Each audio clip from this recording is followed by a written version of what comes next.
Hello guys, tis me again. I say again because this is the 5th video I've recorded in a row. I like to get them all banged out in one day. So I have just done my top 10 movies so far of 2024. You're about to have my bottom 10. You're about to have my bottom. Dear me. You're about to have my bottom 10. So let's get banged into these. Everything I say sounds wrong. So number 10 is Night Swim. Do I need to go into any detail? So much promise, so much potential is the word I'm looking for. Wasted, dull, boring. What happened? I have no idea what happened. The same thing that happened to a couple more on this list. They just lost it and I have no idea why. Number 9 is one that a lot of people I know really loved. Is one that I wouldn't have normally been interested in, but so many people rated it. I was expecting something completely different. The Beekeeper, I just didn't enjoy it. I thought it was an all-round normal action movie. I'm not an action fan, so I'm not the target audience, but so many horror fans were rating this one that I thought, right, I need to check this out, and it wasn't for me. I didn't enjoy it. It just felt like action by numbers to me. Number 8 is Roadhouse. I am a fan of the original movie. I'm not one of these, it's one of my favourite movies. It isn't. I love Patrick Swayze. I love Jake Gyllenhaal. I think he's a fabulous actor. I do feel he was good in this with what he was given. I just don't feel they needed to remake it. I didn't like how they changed different roles in the movie. I felt the storyline was quite thin and convoluted. I did think, who's that wrestler is he a MMA fighter? I thought he was Conor McGregor. Was he in it? I thought he was hilarious. I thoroughly enjoyed him in it. I know this acting was terrible, but I was there for it. I was loving it. The fight scenes in this are fabulous, I will say.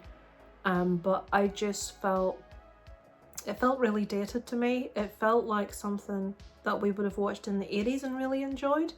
It just felt a bit old-fashioned. I don't know why it didn't gel with me, it just didn't, so that's my number 8. My number 7 is Sting. Unfortunately for it, it came out at a similar time to, is it Invested, the French one, which was really good. Sting just was its poor counterpart. The girl that owned Sting was a spider owned by this girl, and it turns out that Sting is going to grow into a massive spider and it's poisonous. The girl that owned it irritated the arse of me from start to finish, so I was on a highway to nothing before I started. I did not like her.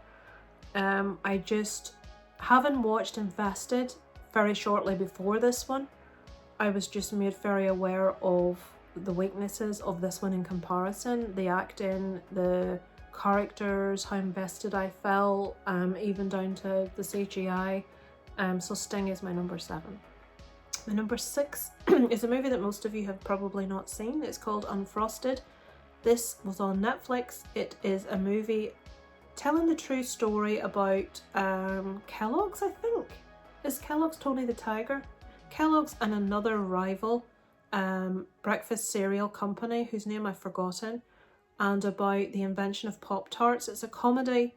It's got a stacked cast in it. I mean, if you read the cast, you're like, oh my god, I need to see this. Look at the cast, which is what I did. Not a titter, not a snigger, not a giggle, not a guffaw. Awful.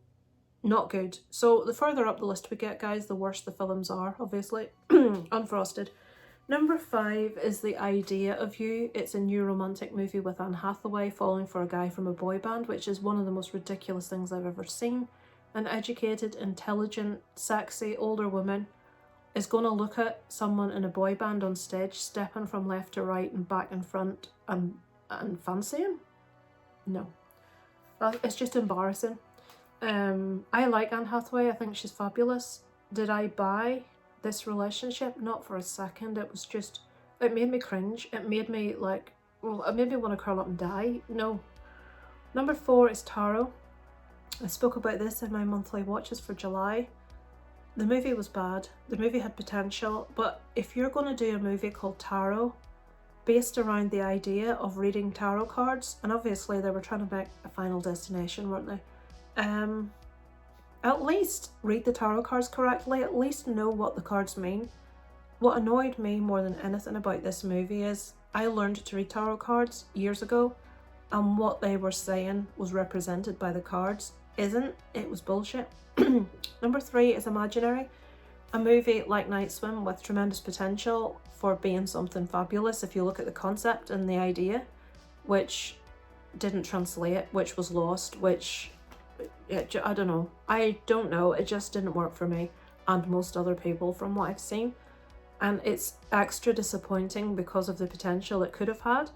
But no, it was just a bland nothing movie to me.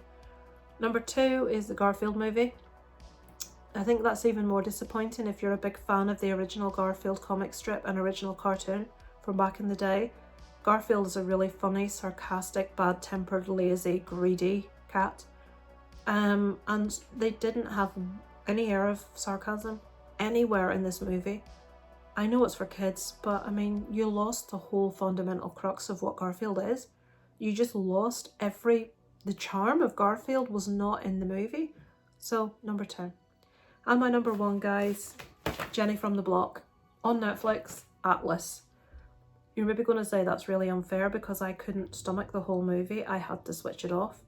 But the woman's acting is atrocious. She's like someone that's just left stage school. As a matter of fact, that's a compliment. Everything was overacted. Everything was OTT. And I've seen her in other stuff where I didn't feel that way. She, I think it's called The Cell. I like her in it. She's in one. Is she in one with Richard Gere where it's called One More Dance? Or is that someone else? I've seen her in other movies that I thought she was okay in, but in this, she was awful. The acting was painful. I couldn't tolerate the acting. It was awful.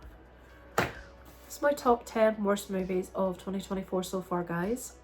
Feel free to do a video yourself or to let me know in the comments your thoughts on my picks or your picks. And I look forward to reading them. I always like to catch up with you. Thanks so much for watching, guys. Over and out from Lisa Lives.